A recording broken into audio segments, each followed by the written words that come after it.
The Mount Rushmore of science fiction movies is reserved for a select few. There are many great sci-fi films, but not all deserve a seat at the table when discussing their impact on a global scale. This one, though, deserves all the credit. Its success boomed into several sequels, a TV show, comics, toys, a documentary, a 2001 remake, and a very well-made trilogy. And I'm sure more media and feature films are to come. The amount of interest the Planet of the Apes story generate, I doubt, will ever go away, because they represent a critique of the human experience in the forms of biased judicial systems, race relations, religious zealots, the effects of big pharma, nuclear war, and disease. What will he find out there, Doctor? His destiny. For this film analysis, we'll concentrate on the original film and how it depicts its themes of the 1960s, and what those messages express about the religious influence on the American judicial system, and how it subsequently limits scientific exploration to uphold its dominance over its people. Then I'll show how it blatantly wishes the collapse of American patriotism by examining the attitudes of the times.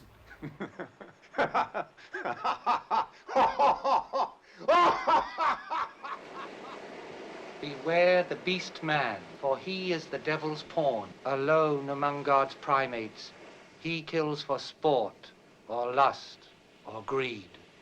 I think we should start this film analysis discussing religion, politics, and science, and how the film criticizes them to such a strong degree to draw comparisons about America's own systems having the same traits. The religious theme is introduced very early. During the first scene when Taylor is recording his last space log, the camera makes note of time. Their space launch was in 1972, but the Earth time has progressed 700 years in the future in a matter of 6 months. Earth time moves at such a rapid rate that even as Taylor is speaking, Earth time jumps 4 days. It isn't until their ship crash lands that we get the reveal of the new Earth time, 3978. Taylor doesn't take notice of the ship's time, but only Earth time. That should have been a clue that the planet they're on is still Earth, because really, what relevance does Earth time matter anymore at this point?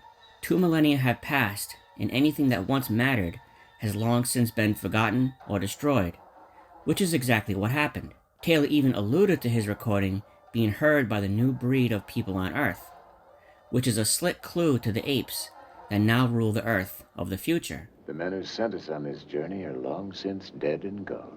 You who are reading me now are a different breed. I hope a better one. What Taylor likely meant was that the new breed of people were humans, who hopefully treated each other nicer, with more empathy and care, and not an actual new species that had taken over the Earth. Taylor represents the counterculture. He's an astronaut, but his outlook is more aligned with the hippie movement of the 1960s. The huge time jump of 2,000 years is not an accidental amount.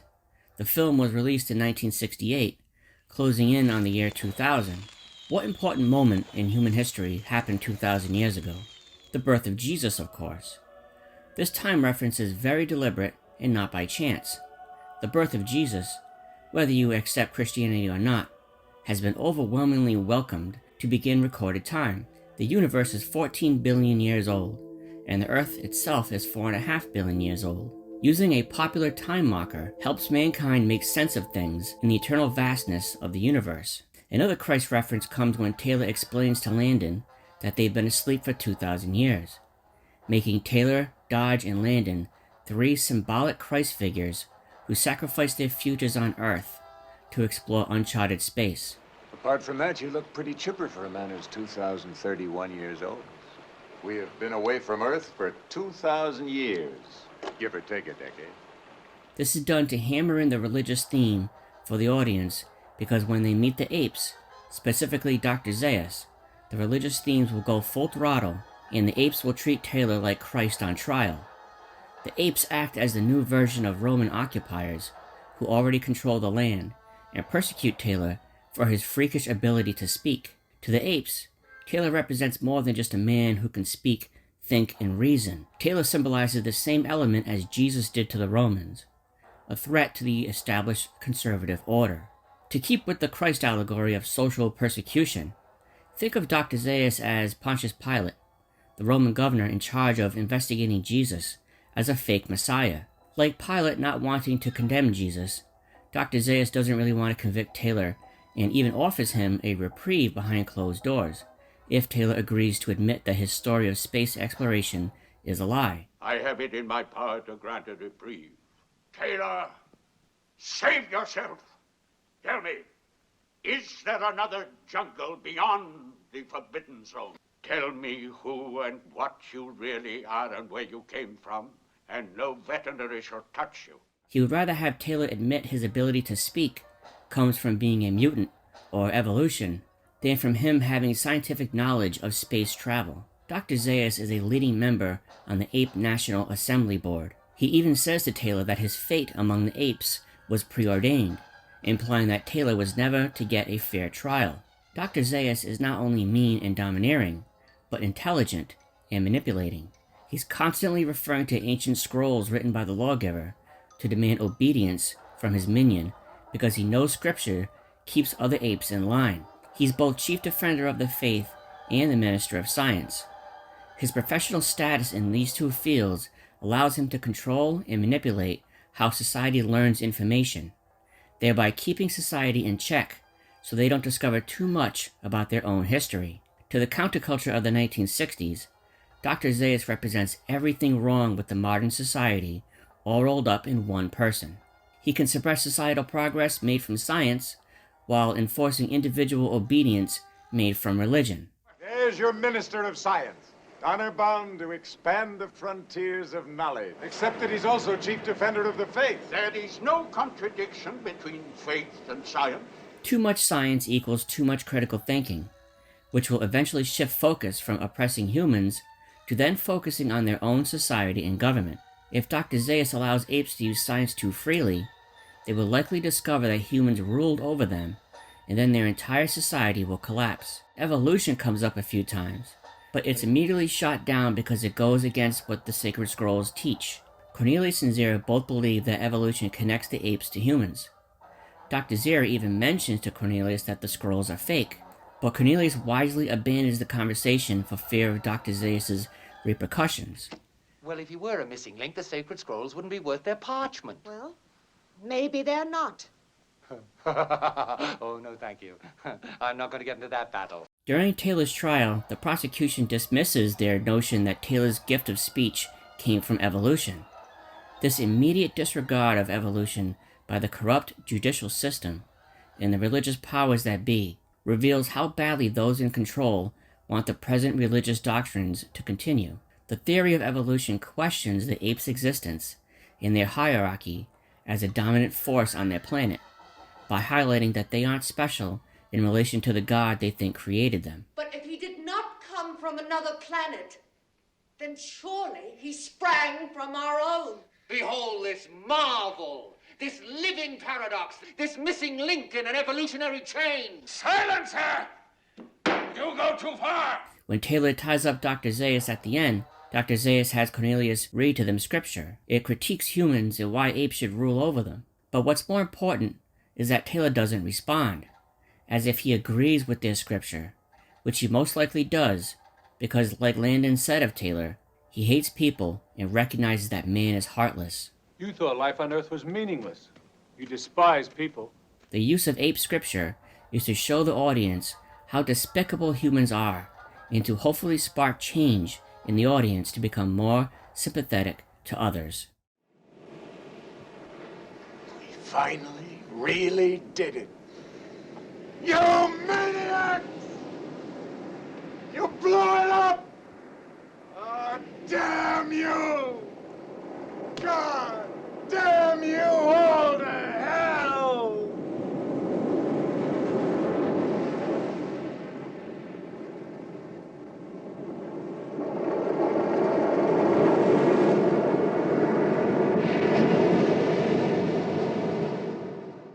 The Planet of the Apes hit theaters April 3rd, 1968, right in the heart of the Vietnam War and the Civil Rights Movement.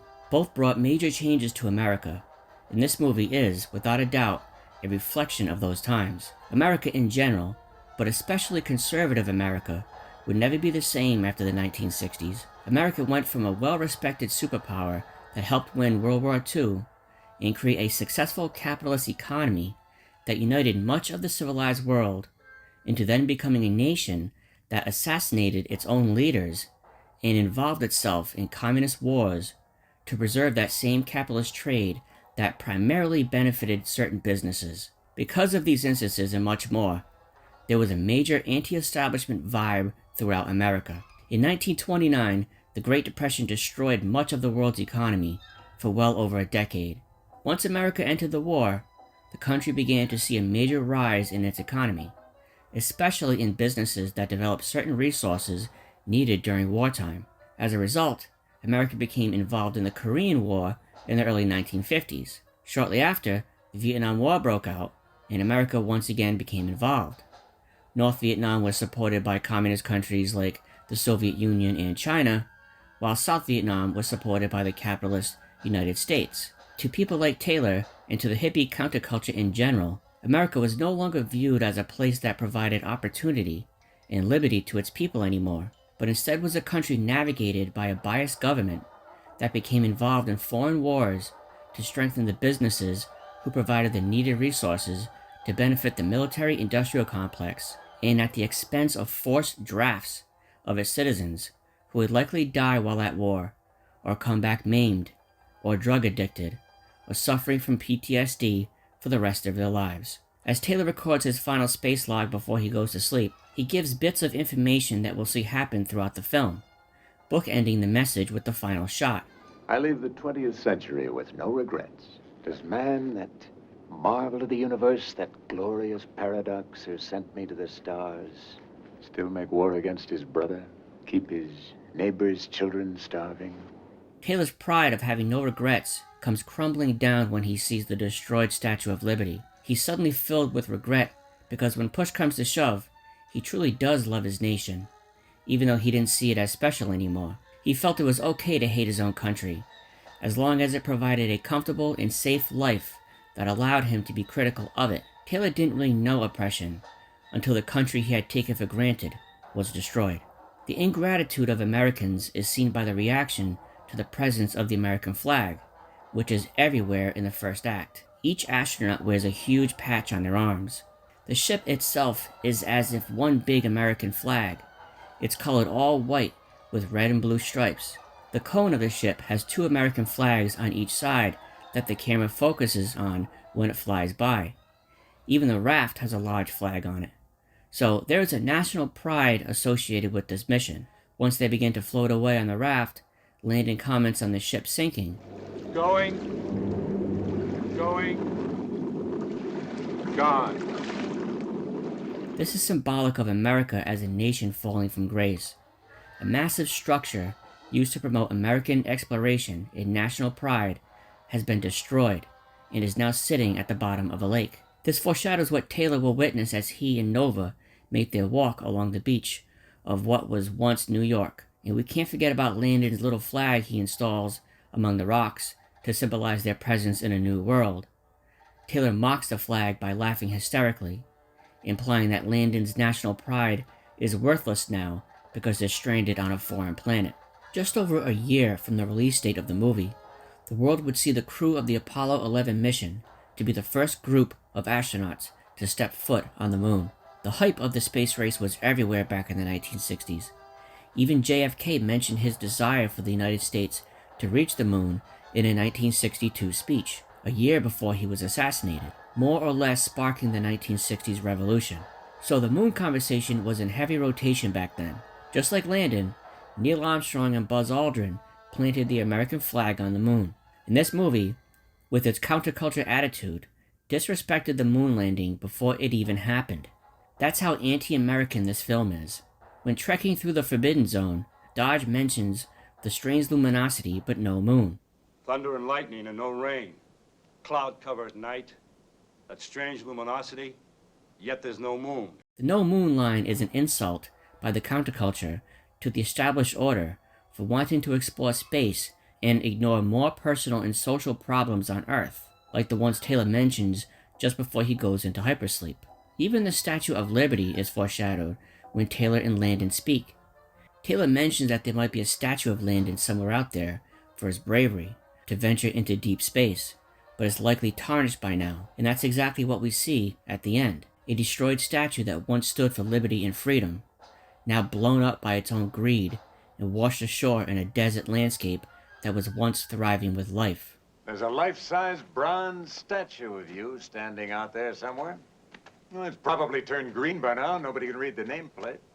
Dodge is implied as a religious type for his undying quest for deep philosophy, and landed one of the conservative glory from the established order that ruled Earth. Dodge there, he's not like me at all. But he makes sense. He'd walk naked into a live volcano if he thought he could learn something that no other man knew. You were the golden boy of the class of '72. When they nominated you for the big one, you couldn't turn it down. Not without losing your all-American image. Taylor, however, accepted the mission because he had a particular disdain for humanity. Landon calls Taylor a negative. You're no seeker. You're negative. You thought life on Earth was meaningless. You despise people. I can't help thinking somewhere in the universe there has to be something better than man. Has to be. Taylor saw humanity as destructive and uncaring, and he was right, as we see with that final shot of the Statue of Liberty. Taylor was on a mission to find something better than humans, but there wasn't anything better. Only a world destroyed by its own pride and greed, and then reborn into something far worse. The counterculture's desire to find better possibilities has been destroyed by its own governmental quest for world domination. It's a bleak future for the counterculture. Even the apes use the same methods as humans to govern society.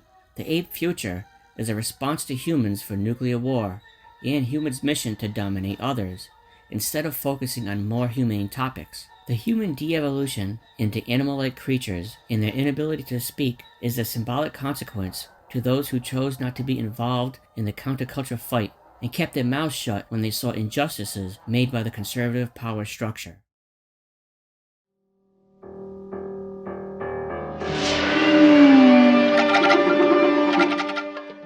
I'd like to note that the casting of Charlton Heston was a great idea because of his previous iconic roles in two other popular religious films. Planet of the Apes incorporates elements of those movies into theirs. Dr. Zaius refers several times to the lawgiver who created the sacred scrolls. What I know of man was written long ago, set down by the greatest ape of all, our lawgiver.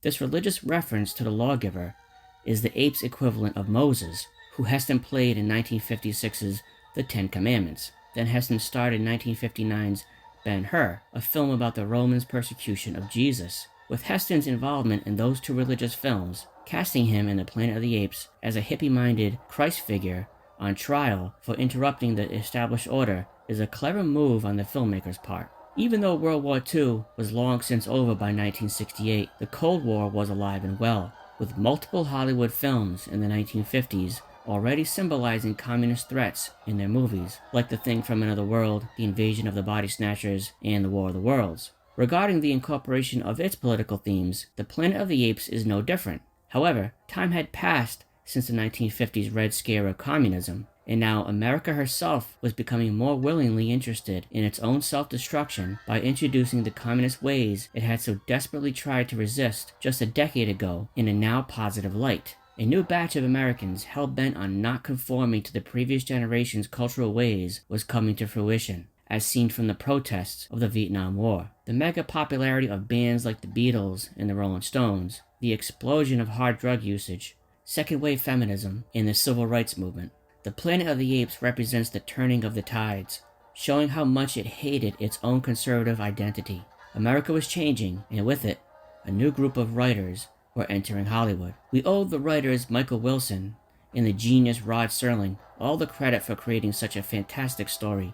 Along with being the creator and the host of the 1950s mega-hit TV series The Twilight Zone, Serling also served in World War II, fighting the Japanese in the Philippines. Upon returning from World War II and seeing the horrors of what war brings, Serling became an anti-war activist and incorporated those messages several times in The Twilight Zone. He does so again in this film, but by the time The Planet of the Apes was arriving in 1968, Serling's anti-war sentiments had become a widespread perspective in the United States because of America's involvement in the Vietnam War. Serling's addition of the destroyed Statue of Liberty as a result of nuclear war should not be surprising. considering his views and wartime experiences. That being said, it's a master stroke by a genius writer at work. It's the best twist ending in the history of cinema, in my opinion. The movie builds so many important questions right up until the end, and then answers them all with that one final zoom out to the Statue of Liberty. However, as subtextually perfect as the movie is, it doesn't suggest an alternate solution for the conservative and biased rules it likes to critique. It doesn't offer any new ways to live successfully without religion or the prejudiced court system. It wants a utopia, but hasn't got the first clue how to achieve it, other than accepting Taylor for his uniqueness, which relies on the affirmation of the evolution argument far more than solving the other complex themes of religion and politics. The counterculture message leads more towards hating that it must live by conservative rules instead of providing different, sufficient answers. We see this message expressed by Lucius. If he can speak, he belongs in a public zoo. But what'll probably happen is that some money-mad grown-up will put him in a circus. Sorry, Lucius. You've got to stay here and guard the camp. Always giving orders, just like every other adult. How are you feeling? Disillusioned, you can't trust the older generation. I know what you mean. As Taylor is saying his goodbyes, he tells Lucius never to trust anyone over 30. I still say you're making a mistake. That's the spirit. Keep 'em flying. What? The flags of discontent. Remember, never trust anybody over 30. In a way, Taylor is implying the overall message of the film. The youth counterculture resists the older generation's rules because they don't trust the elders to make the positive choices affecting them. And because of that deep resentment of having to obey their elders, they build up an entire hatred for the rules of the country and then of the country itself, which reveals itself in identity politics and will unfortunately lead to the tribalism that has the potential to destroy any well-working society. The Planet of the Apes is a circle of symbolic hopelessness, regardless of whether Taylor gets his freedom or not, because the apes wield religion and use the justice system in the same corrupt ways as humans had. The apes haven't progressed yet to the point of nuclear war because of Dr. Zaius's manipulation of scientific exploration, but eventually the apes will do the same as humans. The counterculture perspectives of the hippie movement are hoping to teach those in power who are, in other words, its older and more conservative audience, that the counterculture wants a more liberal world without the rules they see as restrictive and without the threat of global destruction from nuclear war. It doesn't matter if humans or if apes rule. The true enemy of the film is the abuse of conservative ideologies, both by humans and apes, as they govern their people. On one hand, conservative ideology is a good practice because its tradition and discipline benefit the individual and society. However, it's the enforcement of the conservative ideology that is the problem. It's the taking away of free will, having limited options, and no open debate that ushers in trouble and resentment, like we see in the themes of this film. The depiction of oppressive powers and those who resist it, as depicted in cinema, and when written cleverly, will always have a successful place in movie making. The story of a character rebelling against the confines of societal rule is a tale as old as time, and reaches its audience to their cores, because everyone, to one degree or another, sometimes, feels not in control of their own lives as much as they wish they were.